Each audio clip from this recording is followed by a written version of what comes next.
on the subject of the international value of black film. In general, pictures with an African-American lead don't play well overseas. Where does the belief that you can't sell black people abroad come from?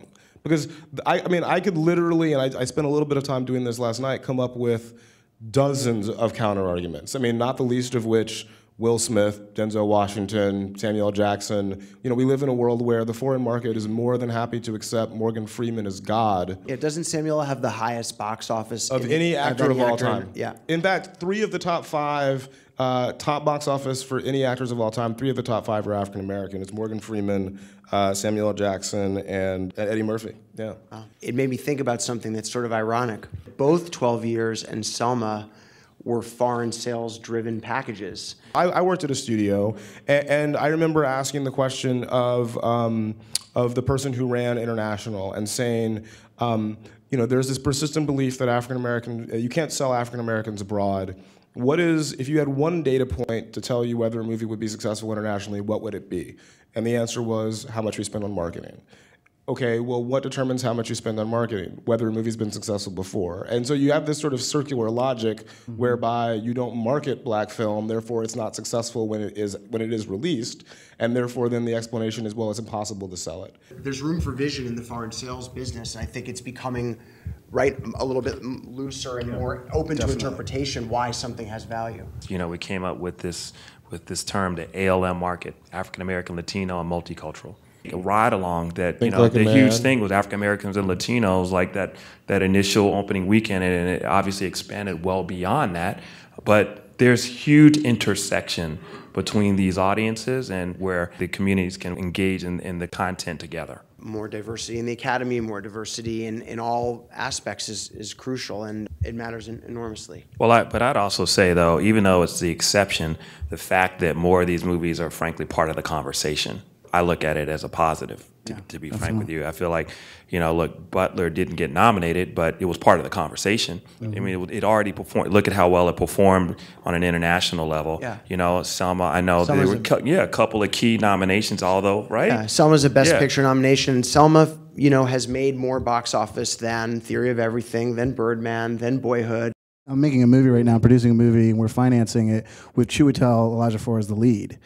And this is an example of, you know, Jeremy's movie in 12 Years sort of giving Chiwetel a profile internationally to the point where I now, with this film, can now go into the marketplace, whether it be Cannes or American Film Market or Berlin, and he has at least he has a profile. And while to some degree the film and, you know, the genre is all different, I mean, this is a thriller, and it's a different filmmaker, et cetera. Him as the lead in a pretty, you know, for an independent, a pretty sizable movie, I think is a good example of that transition.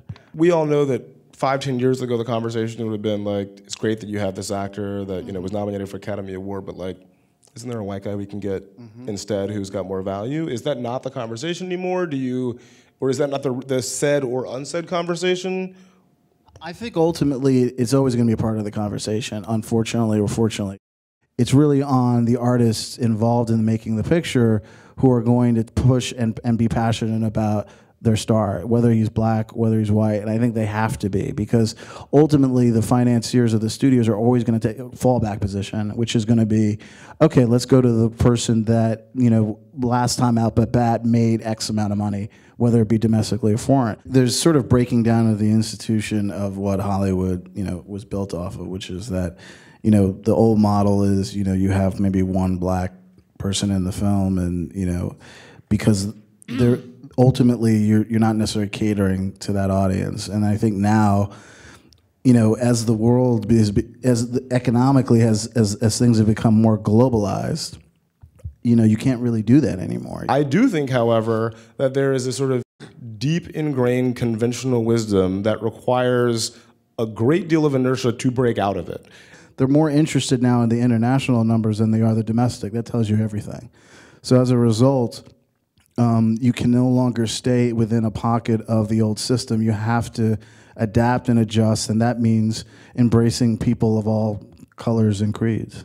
As more content that reflects the spectrum of who we are continues to make tremendous amounts of money for these studios and companies, both domestically and globally. And as other companies lose market share, they will course correct because they want to continue to make money. And I think they will be forced to over time as the numbers and the examples continue to point in that direction. They'll have no choice but to fall in line because it's going to make business sense for them to do it.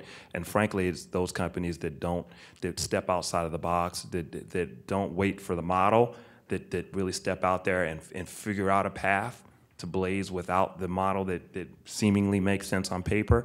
They're going to have a tremendous windfall from it, and then everyone else will follow.